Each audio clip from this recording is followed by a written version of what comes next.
Today's video is about and I mean the Major James Capers. Everybody should know him, but if you don't, you will get to know him today. And I'm just gonna say this, guys. Look, he's nothing to be played with. I warned you. I warned you. Let's get into the video. I made a plan to kill the doctor. I called one of my friends in Arizona, and he was going to help me blow up the gas station as a decoy. Policeman and fireman would be there, and when the doctor come out of the hospital, I was going to kill him with my knife. I was going to kill him with my knife. What stopped you? God stopped me. How? I'm not good enough to tell you how God works. I'm not that good. But I know that I pulled off the operation. My men was ready to go. They were volunteers. Team from Arizona were here in Jacksonville. We were gonna blow a couple of gas stations. And that's the easiest stuff. I'm sure you know how to do that stuff. I could divert the police force there, the fire department. Then when the doctor come out of his office, I was gonna be parked. I was gonna grab him, I was gonna cut his throat. That's what I do. Now guys, I'm reacting to this video for the first time. Like, I don't know what's going on at all. So we need to find out the backstory on why he was basically just trying to kill this guy. I don't know the reason why. I want to know the reason why. I'm intrigued. And I'm intrigued also on why God stopped him from killing the guy. Drop in the comment section if you know about Major James Capers. Let him finish.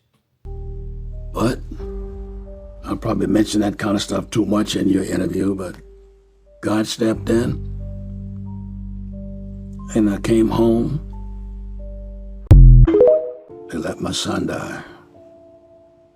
You see, I'm not a bad guy.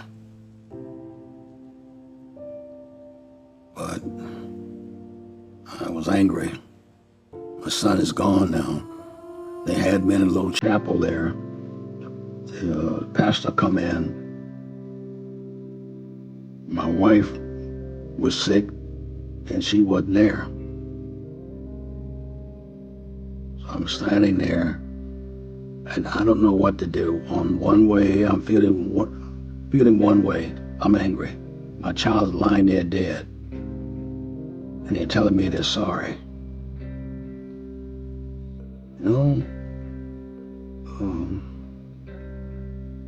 The demons did come home that night. I told them, "Oh, you need to leave me alone now. My wife is coming. I'll be all right, just leave me alone now." And then everybody tried to tell me this, that, and it got to the point where I, didn't lose control, but they didn't know who they were dealing with. I got to kill them all. I thought about that, but God stepped in. He says, "No, you don't." Oh, okay, it kind of makes sense now. God stepped in, and that's the reason why. That's the reason why he was trying to kill the guy.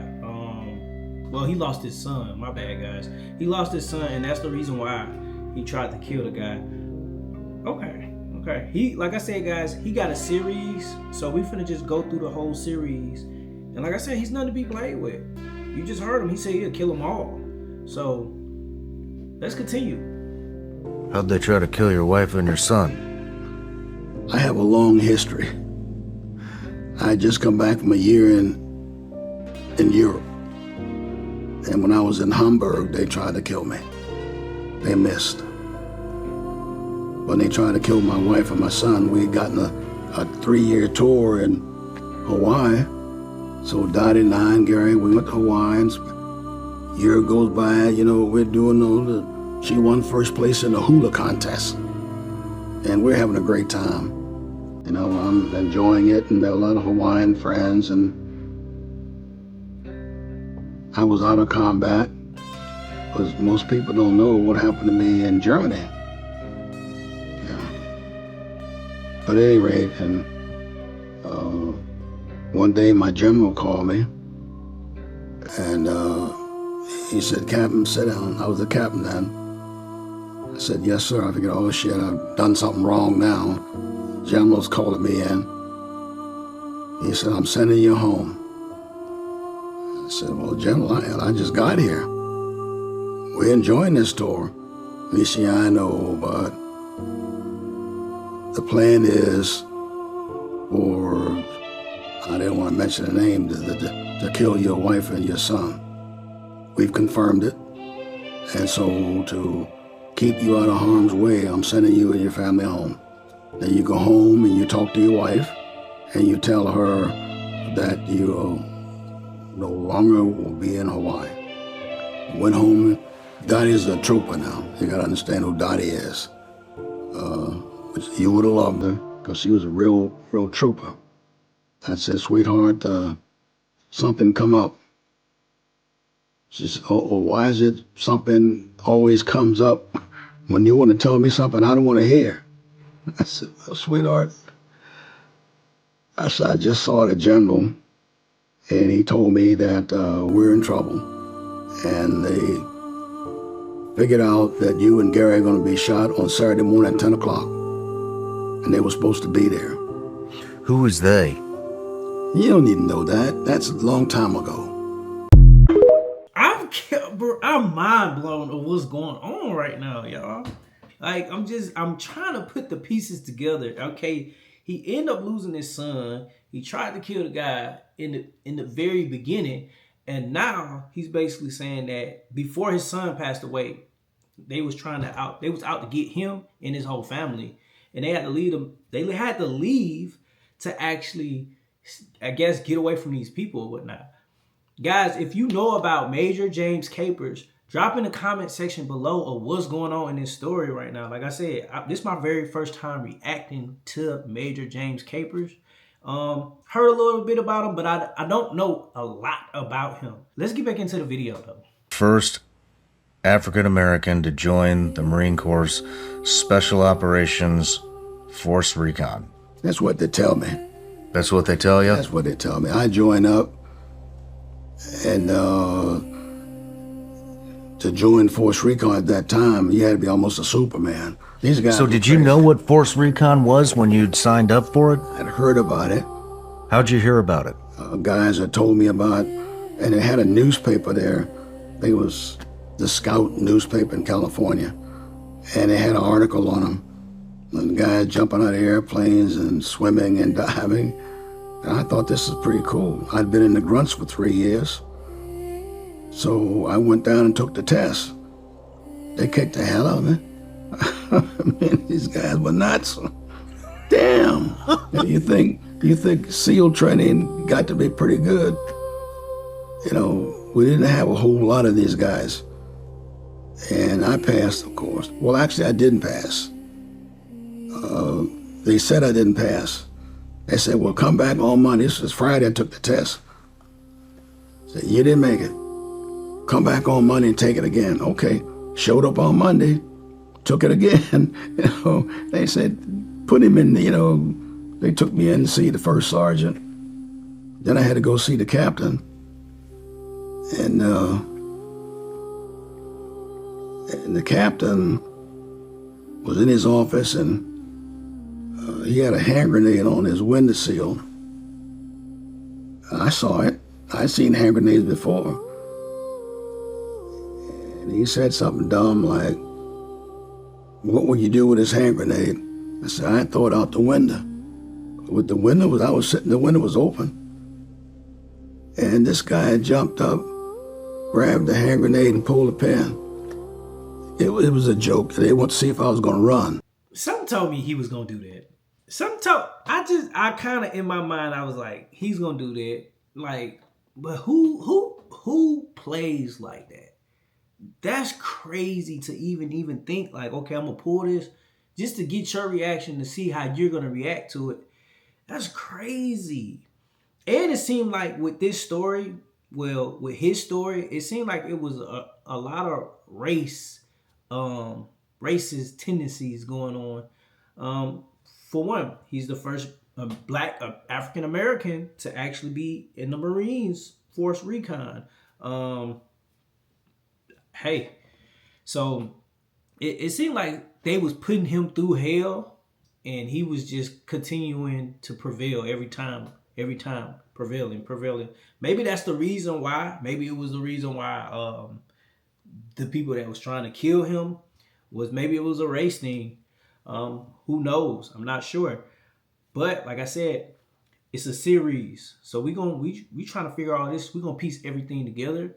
And like I said, also, if you know of Major James Capers, drop in the comment section below so we can actually get an understanding all together. Let's continue. It was a joke. They wanted to see if I was going to run. No, I went through all this hell to get here. Now, you're not going to make me run out of this office there. But that's a little induction type stuff. I did 3 years there. Went overseas with the Marine Pathfinders. You mentioned you were good at killing people with a knife. Yeah. I killed a man up in, one of them I killed. We were at Quezon, which is a bloody military base. And we had some troops up there, not many. But I was doing a mission. It started off as a recon mission. But now we're thinking that these guys are coming into Quezon to reinforce whatever they had there. And they had the base surrounded. So I'm looking to see what I can do to get some of these guys out of there. And I run up on some soldiers and I killed the first 3. Shot them with my M16. And then I looked over and I saw another NVA looking out that way, and I got him by his mouth, and I put his throat, ripped him. It's getting very explicit. It's getting real graphic. Man, I told you guys, I warned you. I warned you when I very first gave you the intro to this video. I warned you guys. I warned you. Got my knife down in my cartridge belt. I killed him. Blood was all over the place. He wiggled a little bit, but then he's down. I took my 9mm. There was 2 others that was moving in between the trees. And I saw the first one, I shot him, double tap, boom, boom. He fell, didn't move. And I saw the other one, look back, and I shot him, boom, boom. I got criticized for shooting him in the back. They were running. I killed both of them. I killed them all. I cut his throat. I killed as many as I could. Killed a lot of enemy soldiers. Times is different. Listen, back then you could get away with a lot of stuff. Now you shoot at anybody while they running. Let me just say that. You're getting a UCMJ, sir. You're getting kicked out of the military. You might even you're going to go to jail for sure. Because they didn't oppose as a threat, depending on the circumstances. So I don't want you guys to come at me like, hey, no, you kill them all, like I said. I don't want you guys to come at me depending on the circumstances. Man, we got one more video, guys. Let's get into it. You save a life, because those sharks would have eaten them up. I've seen tiger sharks before, and one instinct thing that happened, we got there, it had pretty air, no problem with that, and we got to the end, and they had these tiger sharks. See, the Army was supposed to tell the Navy, hey, you're here now, or the Navy was supposed to tell the Army, we're here now, and that's, don't feed the sharks or the fish, because we're going to be in the water. We got divers in the water. Holy shit. Well, it didn't work that way. Somehow, the tiger shark showed up. I'm finishing up my dive now, And if you ever seen a tiger shark up close, they're voracious. And they were feeding the stuff, that the garbage that the Army had dropped there at the base there. So I had one man, his buddy line, you all in buddy lines, of course, and I had 10 men or 9 men of myself, and his buddy line came loose, and he was drifting out to where the sharks were feeding. Now, as a leader, you have to make a decision. That's what leaders do. You can't sit on it. I made a decision right here, right now. I unhooked my buddy line and swam out there and got him. You don't let him die. You go out there and you bring him back. I brought him back. He's alive. He passed away a few years ago. But that's what I did. No honor. Man, that man a soldier, man. To be in the ocean full of tiger sharks and to go get your buddy and bring him back. You listen, my hat go off to him. I don't know about you guys, but like I said, I never heard of Major James Capers at all. Never heard of him. Like me being in the military and serve, and I know a couple good, well-known guys that you guys also know. They're veterans. Of course, some of them passed away. Some of them are still living today. But him, I never heard of him. Man, guys, his story is interesting. His story is interesting. I'm just gonna say that. Just gonna be honest with you. His story is interesting. This last video, and let's wrap it up. Let's wrap it up. There's no medals, wasn't that. You save a life, because those sharks would have eaten them up. I've seen tiger sharks before. No honors, but the decision you make, when you're a leader, you make that decision right here, right now. You don't think about it. That's what you do, and I've done that so many times. And guys, listen, that's the end of the video. Like I said a couple times in this video, if you guys know of Major James Capers, drop in the comment section below. Very interesting guy. He served one of the first Black African Americans that was in the Marines. So take my hat off once again to him. I take my hat off once again. Also, guys, don't forget to like, comment, and subscribe. Sign up to the newsletter. And look, this is Mike Make Me Laugh. And see you in the next video. Peace.